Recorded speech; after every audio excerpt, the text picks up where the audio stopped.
Damn it. I knew a 4-hour erection wasn't normal.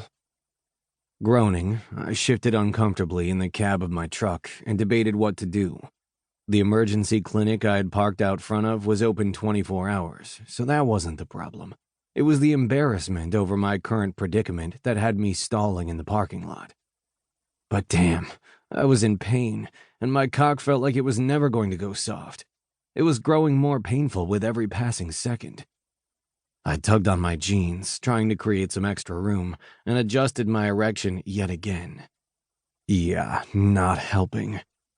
Screw it. I had no choice but to go inside and deal with this.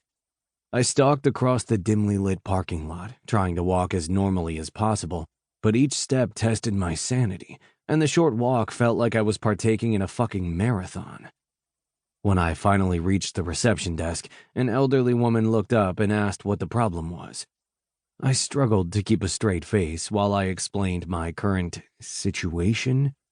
She thrust a clipboard of forms at me with a dour expression, clearly not wanting to hear any more. Without another word, I headed to the waiting room, holding the clipboard in front of my groin, wanting to get this sorted out as quickly as possible. I scribbled down my details, described what was going on, and was signing my name when Rick, the director I'd been working with on set, came barging through the doors ranting that he wasn't about to let one of his actors go through this alone. Just fucking great. Going it alone was exactly what I wanted right now.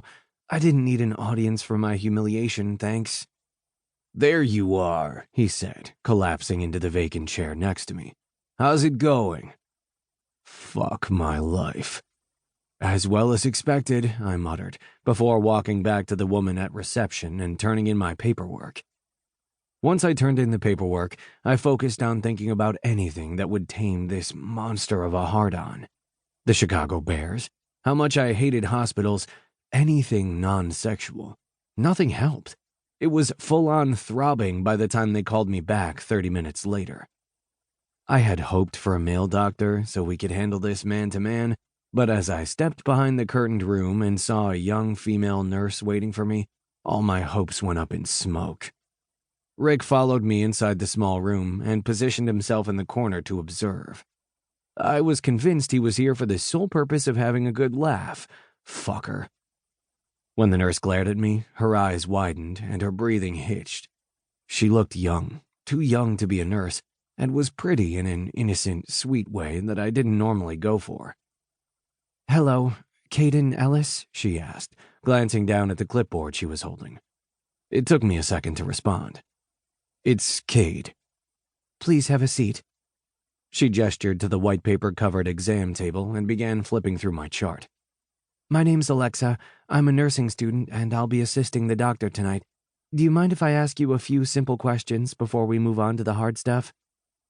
Her eyes shifted nervously to my lap, and I couldn't help but grin when her eyes widened briefly. "Sure thing." She nodded astutely. "Okay, let's begin." She sat down on the rolling stool beside me and wheeled herself closer. "Your weight?" 210. "Height?" 6'1". She scribbled it down on her file. "And your age?" 26. She bit back a smile, though I didn't really know why. Her hair was somewhere between blonde and brown, and she had large blue eyes that matched the color of a crystal-clear sky. She was petite yet shapely, nicely filling out her blue hospital scrubs with curves in all the right places. She had a full rosebud mouth and a small upturned nose. And even in her work uniform, she looked polished and put together, giving the impression she'd been raised to be poised and proper. A far cry from how I grew up. She finished the forms and busied herself with the medical equipment to check my vitals, taking my temperature against my forehead and placing a little oxygen measuring thing on the end of my index finger. Even though her presence was professional, it did nothing to help weaken my erection. In fact, I think my damn cock became even harder just to taunt me. She placed a stethoscope over my heart and listened for several moments before jotting down a few notes. I watched her work, a smile tugging on my lips.